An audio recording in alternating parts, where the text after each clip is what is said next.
दोस्तों आज हम ज्योग्राफी के जिस मज़ेदार चैप्टर को शुरू करने वाले हैं उस चैप्टर का नाम है natural vegetation and wild life.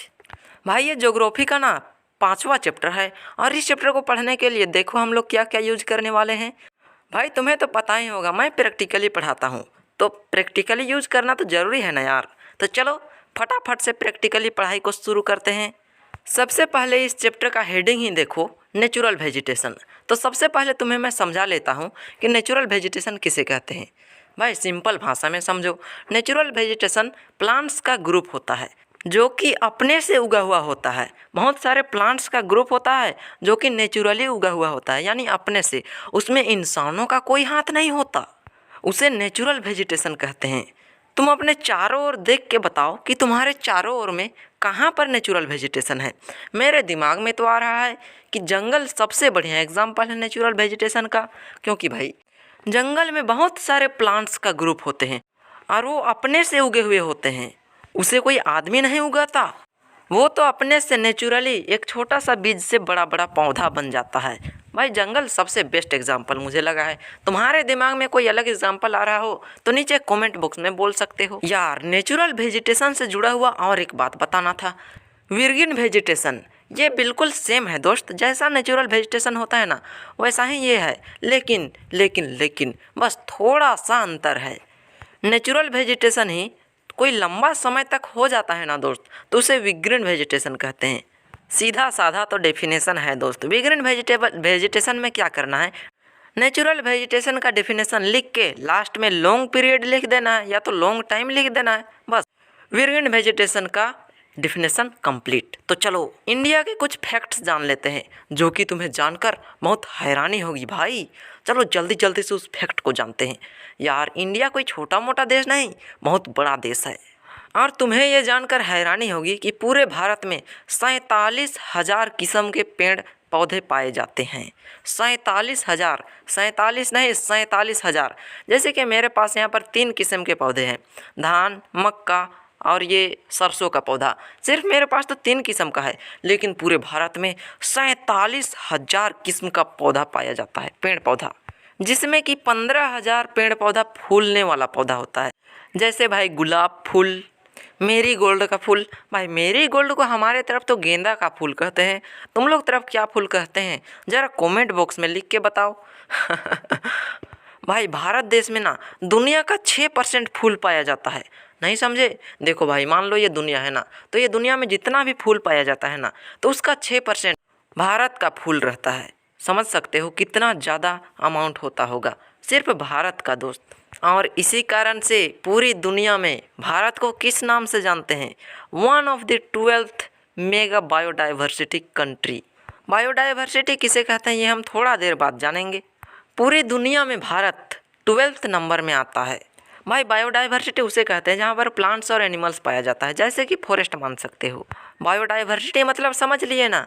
तो भारत पूरी दुनिया में 12वें स्थान में आता है बायोडाइवर्सिटी के हिसाब से, और एशिया की बात करें तो 4th स्थान में आता है, यानी एशिया में 4था रैंक मार लिया इंडिया ने। और एनिमल्स के वेराइटी में ने तो हद ही मार लिए, 90,000 किस्म के जानवर हमारे भारत में पाए जाते हैं। भाई समझ सकते हो, तुम यदि एक एक दिन में एक एक जानवर भी देखो ना तो पूरी लाइफ में सब जानवर को देख के ख़त्म नहीं कर पाओगे। उसके अलावे पानी में रहने वाले भी बहुत किस्म के जीव होते हैं, मतलब समझ सकते हो भारत कितना बड़ा देश है यार। 90,000 किस्म के जानवर और 47,000 किस्म के पेड़ पौधे पाए जाते हैं। किस्म मतलब समझ रहे हो ना भाई, अलग अलग प्रकार के, जैसे कि बाघ, हाथी, चीता, घोड़ा, गधा, ये सब अलग अलग किस्म। तो इसी तरह से 90,000 किस्म के जानवर हमारे भारत देश में पाए जाते हैं। भाई फिलहाल हमें प्लांट्स के बारे में पढ़ना है। भाई तो विग्रीन वेजिटेशन मतलब समझ गए हो ना। हाँ तो वैसा विग्रीन वेजिटेशन जो कि हमारे भारत से ही पहले से ही हमारे भारत देश में पाया जाता है, उस वेजिटेशन को इंडिजीनियस या इंडेमिक स्पीसीज कहा जाता है। जैसे कि ये धान, ये सब दोस्त पहले से ही भारत में आया हुआ था, तो ये सबको इंडिजीनियस या इंडेमिक स्पीसीज कहेंगे। और कुछ प्लांट्स को कॉमर्शियली यानी पैसा कमाने के लिए बाहर देश से लाया जाता है। और कुछ प्लांट्स को तो शो के लिए भी, रखने के लिए भी बाहर देश से लाया जाता है। तो उन सारे स्पेसीज को एक्जोटिक स्पेसीज कहते हैं। The green vegetation which have come from outside of India is called exotic species।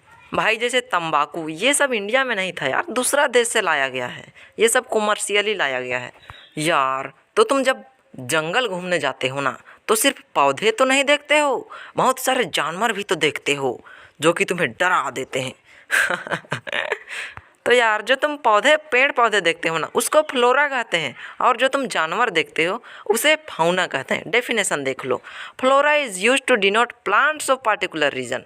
जैसे कि प्लांट्स को फ्लोरा कहते हैं। देखो दोस्त, कैसे याद रखना, फ्लोरा फ्लावर की तरह उच्चारण किया जाता है, और फ्लावर एक प्लांट है।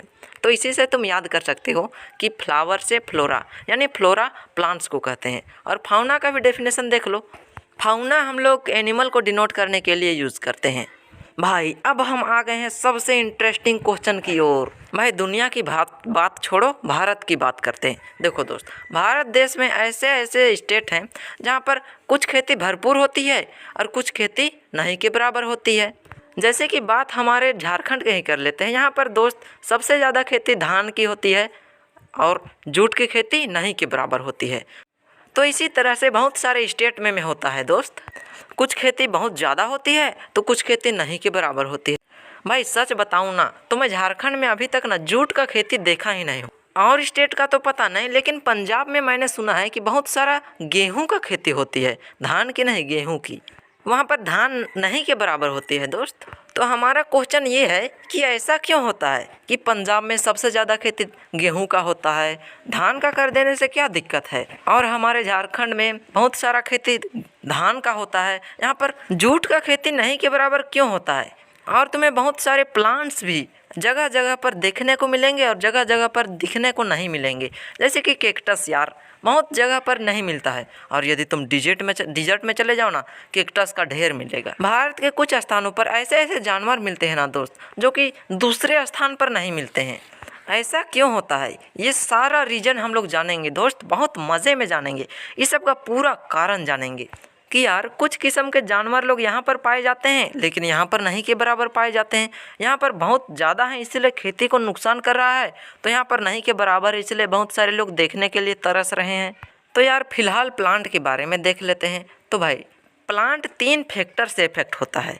पहला होता है रिलीफ, दूसरा होता है क्लाइमेट, और तीसरा होता है इकोसिस्टम। ये सब फैक्टर ही बताता है कि इस जगह पर कौन सा खेती होगी और कौन सा खेती नहीं होगी।